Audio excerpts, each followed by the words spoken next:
Je vous salue mes amis, au nom de notre Seigneur et Sauveur Jésus-Christ. Nous allons avoir un entretien sur le bilan de la vie. À un moment donné, vous et moi devrons produire notre bilan devant celui qui doit recevoir celui-ci, l'évaluer, l'apprécier. La question, est-ce que ce bilan sera actif ou passif? Est-ce qu'il sera positif ou négatif? En 5 points, nous allons voir sur les traces du grand apôtre Paul 5 éléments, 5 pistes pour avoir un bilan qui soit positif.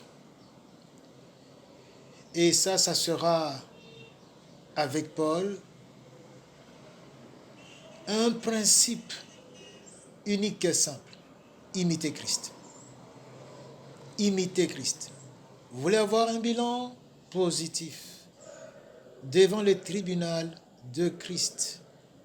Eh bien, Paul nous dit tout simplement, imitez Christ. D'ailleurs, il dit, soyez mes imitateurs comme je le suis moi-même de Christ. Là, nous sommes dans 1 Corinthiens, chapitre 11, verset 1er. Selon Paul, mes frères, la meilleure façon,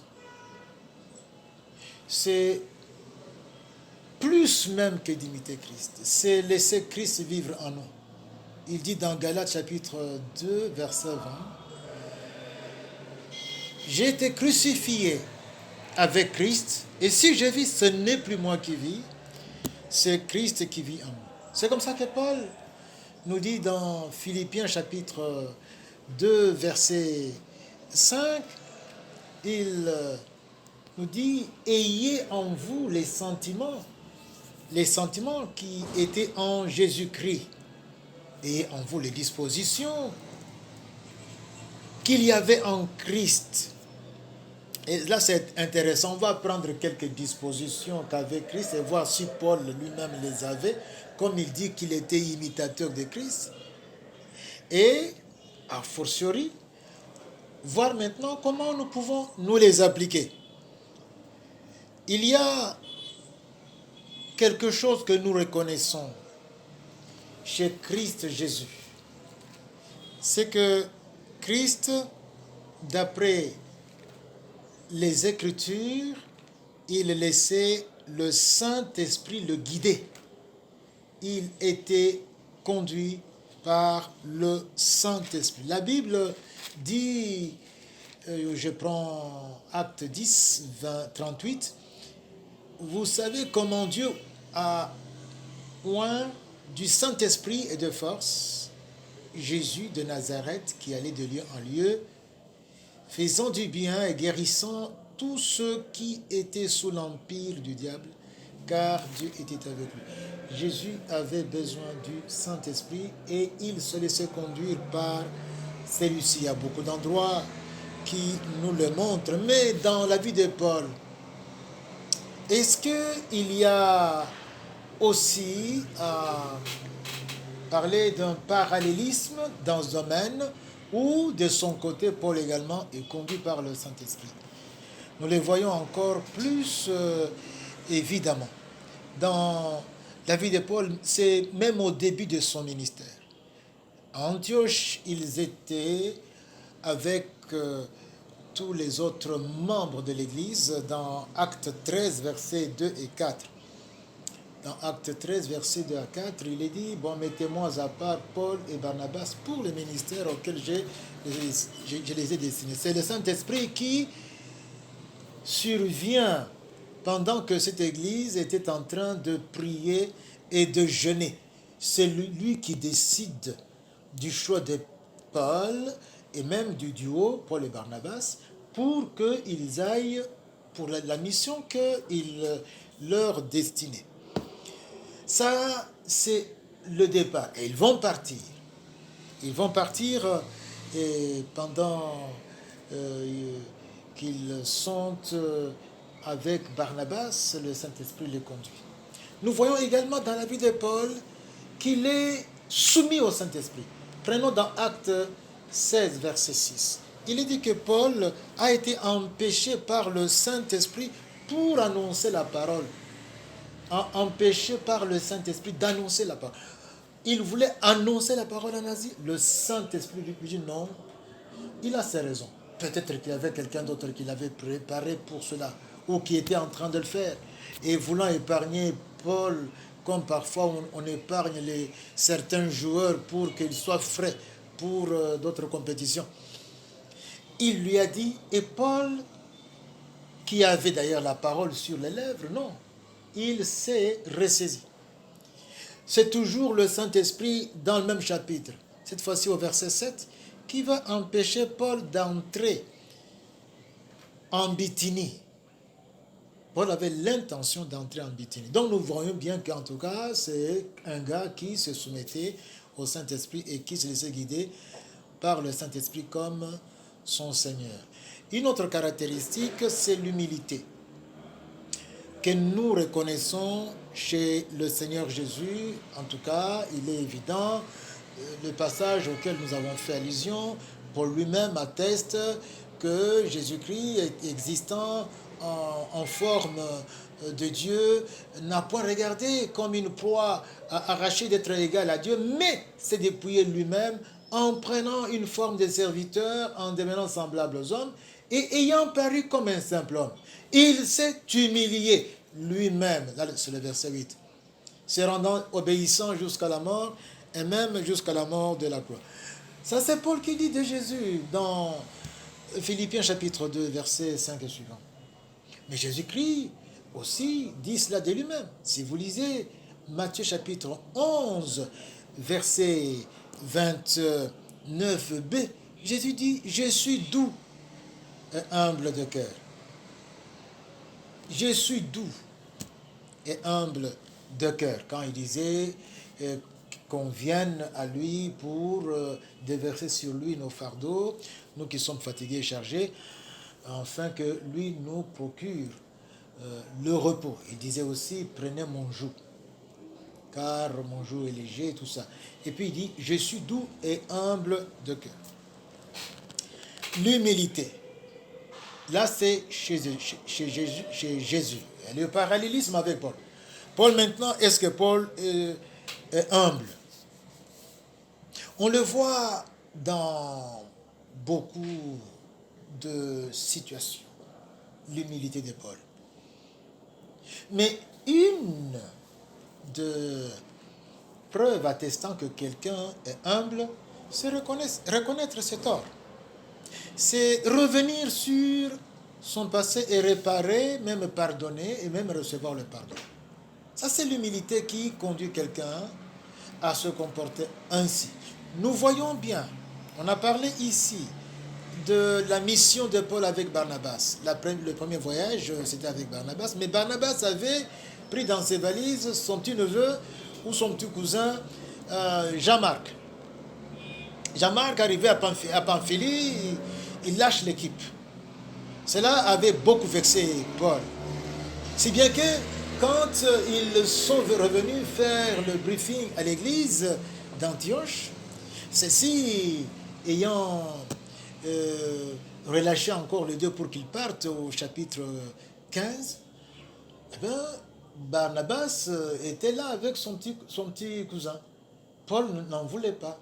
Il est dit qu'ils eurent une vive discussion, ils se querellèrent. Et finalement, ils se séparèrent en queue de poisson.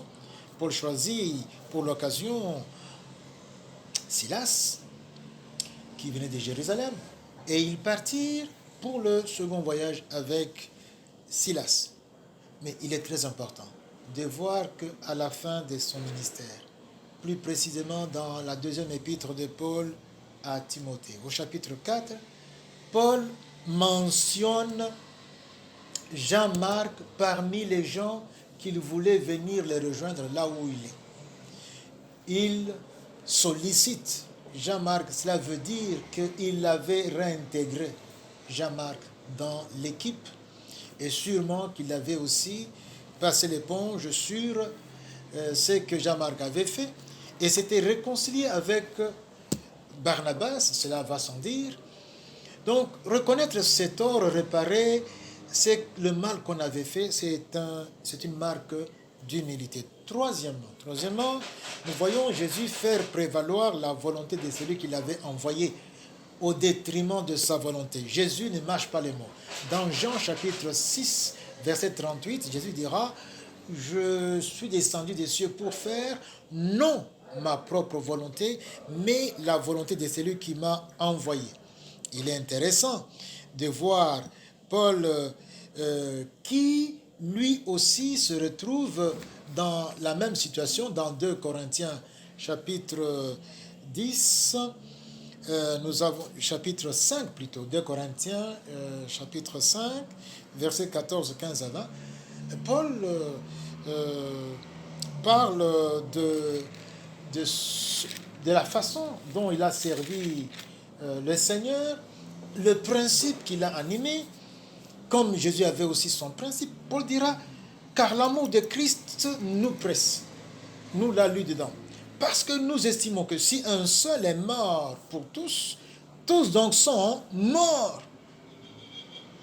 Et qu'il est mort qu'il est mort pour tous, afin que ceux qui vivent ne vivent plus pour eux-mêmes, mais pour celui qui est mort et ressuscité pour lui. D'ailleurs, Paul dira dans Philippiens 1, verset 21, pour moi, vivre, c'est Christ, et mourir m'est un gain.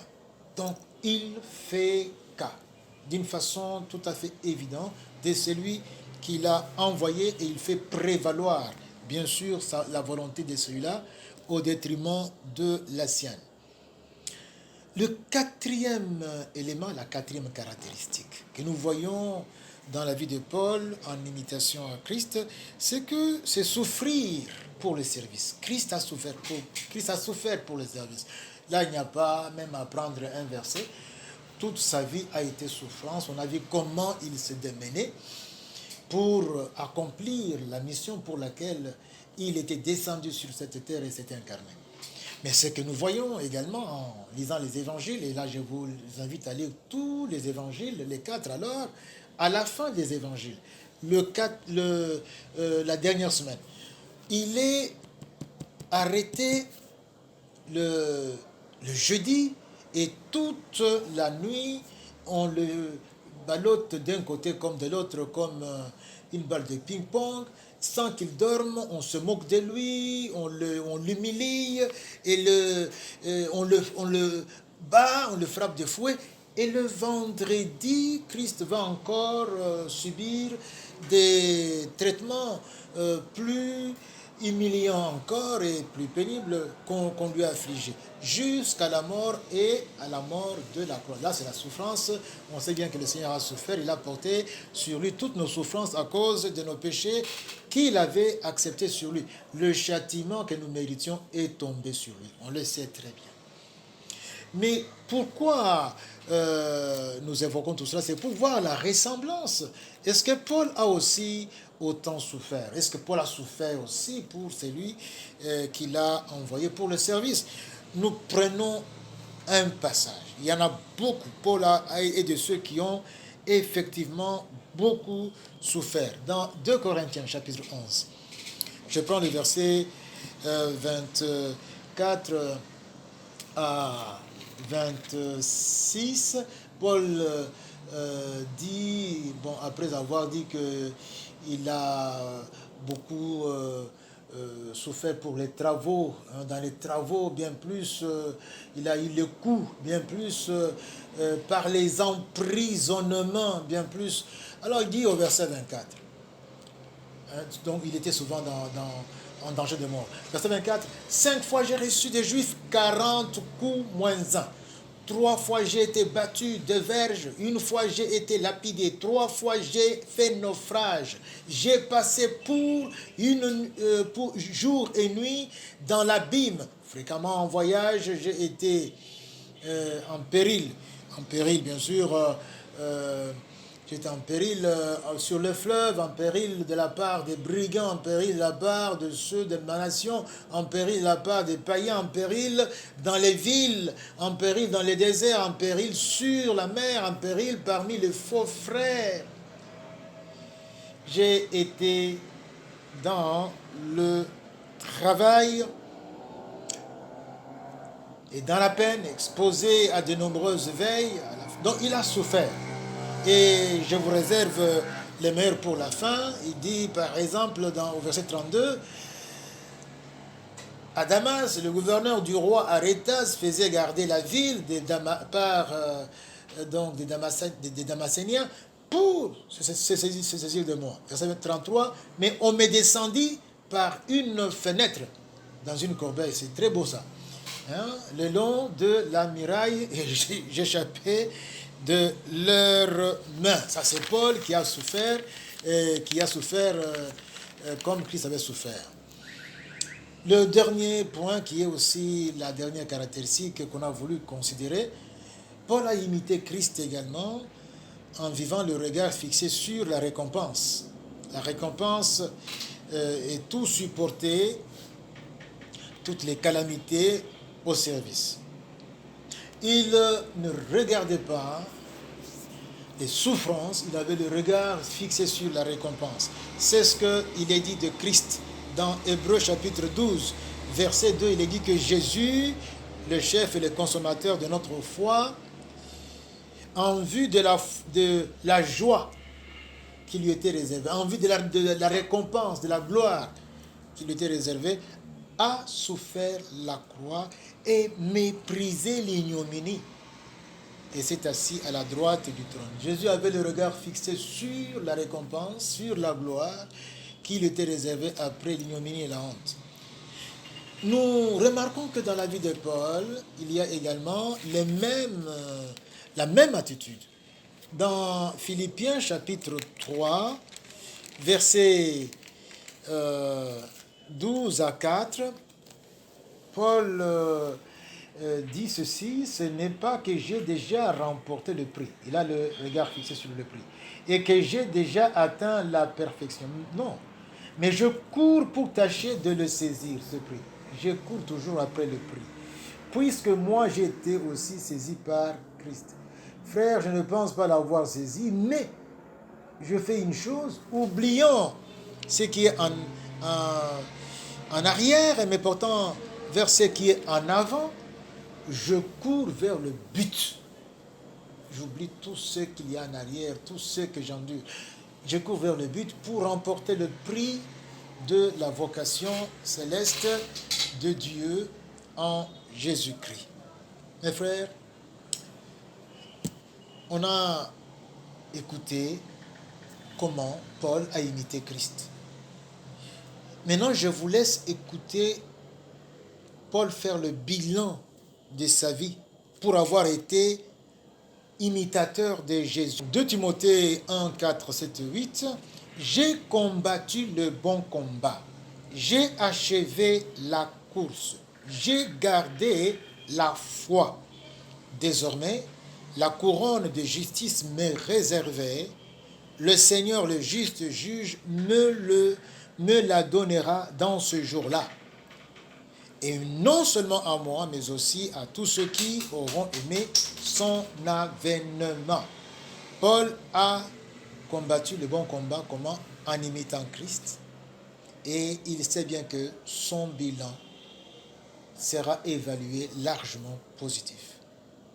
Faisons comme Paul, afin que nous ayons un bilan actif et non passif, un bilan positif et non négatif, et recevoir la récompense et la couronne du main de maître, du maître Seigneur Jésus. Que Dieu vous bénisse et vous fasse du bien. Amen.